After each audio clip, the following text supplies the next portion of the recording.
So, yung pagsabi po ni VP Sara, attorney, na ang layunin ng lahat na ito ay para mapatalsik siya, no? Ito ba yung noble ba yung layunin ng Kamara to get to the bottom of the anomalous use of her confidential funds? Or did VP Sara bring it upon herself? Di ba kasi confidential funds, tapos siya din naman ang bumigkas ng mga threat na yun. Ito ba, did she create the scenario herself? Mahirap sagutin yung mga tanong nyo, Miss Ali, no? But, first question pa lang yan, attorney, ha? Yes, I'll try my best, no? So, I'm coming from the perspective of ano ba yung nakasaad sa ating saligang batas, ano? At ano yung nakasaad sa batas. So, let's talk about the confidential funds, no, given to the OVP and the DepEd and also to the Office of the President. Kasi kung titignan natin yung regulasyon, yung joint circular na inisyu ng DBM, malinaw doon kasi na yung confidential funds ay dapat binibigay lang yan sa mga ahensya ng gobyerno na talagang merong mandato to gather intelligence that they use for their main function of law enforcement and also work that concerns national security. So in other words, hindi dapat binibigay ang confidential and intelligence funds sa mga civilian agencies na katulad ng Office of the Vice President at DepEd. Sa simulat sa pool, hindi na dapat sila binigyan ng confidential funds. No? So fast forward na tayo ngayon, no, na discover na nga ng COA, the Commission on Audit, na tila hindi yata nagagamit ng tama yung confidential funds. Meron silang nilabas na report na kulang-kulang yung mga dokumento, hindi napupunta sa tamang paglalagyan ng confidential fund. And by the way, we're talking about millions, hundreds of millions of pesos here. No? So hindi lang ito barya-barya. So this situation now, kung titignan lang natin yung facts, no, this certainly looks like corruption in a grand scale, no. Yung first impression lang ba? And therefore, kung ganon, based on yung COA report na yun, and we're talking about hundreds of millions of pesos, dapat nag-i-initiate na rin ng investigation yung ombudsman. Because on first impression, this looks like a corruption case, no? A corruption case that is malaki. So, pwedeng plunder nga.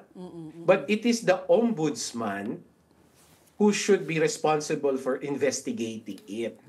Not Congress. Kasi ang Kongreso only has the power to conduct inquiry in aid of legislation. Correct. My question is, why were they even given in the first place? It was approved by Congress and Senate, by committee, na bigyan sila ng Intel at Confidential Fund.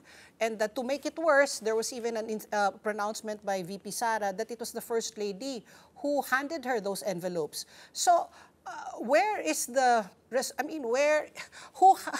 sino nagkasala, kumbaga? Who was the main player there? Inapprove ng Congress at ng ang confidential fund niya. Ito yung post-audit na after the fact na.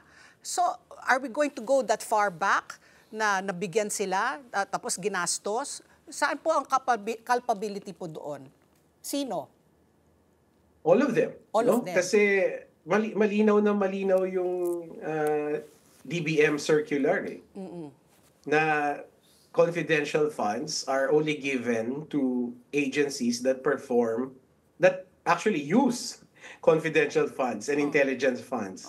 So law enforcement and also national security agencies, no? So the fact na pumayag yung Kongreso na bigyan yung civilian agencies ng confidential funds, they should bear responsibility over that, no? Given what is clearly provided in the circular.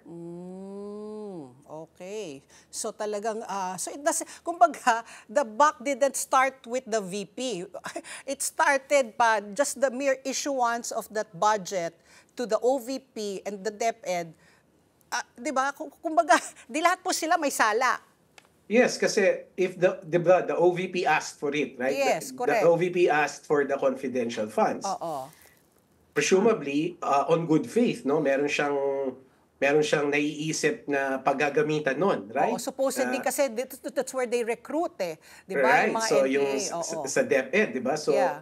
let's look at it na it was requested in good faith, no? Na merong paggagamitan ng tama. But Congress, because you hold the power of the purse, right? Yes. You are responsible for spending or allocating taxpayers' money that is according to law, according to regulation. So when they allowed the allocation of confidential funds to a civilian agency, they already incurred some level of culpability there. Na bakit sila pumayag, right? They should have told the vice president na, look, hindi pwede, no? Kasi ito nga yung circular natin, sinasabi hindi pwede sa civilian agencies, no? So they should have done that, no? Yeah. That would have been the right thing to do. So right now, parang it also boggles the mind na bakit biglang they are surprised. Yeah. They are surprised na hindi nagagamit sa tama, right? Parang naguhugas kamay sila that they are not part of this problem. Let's get together. Sunday 25. Sunday 25.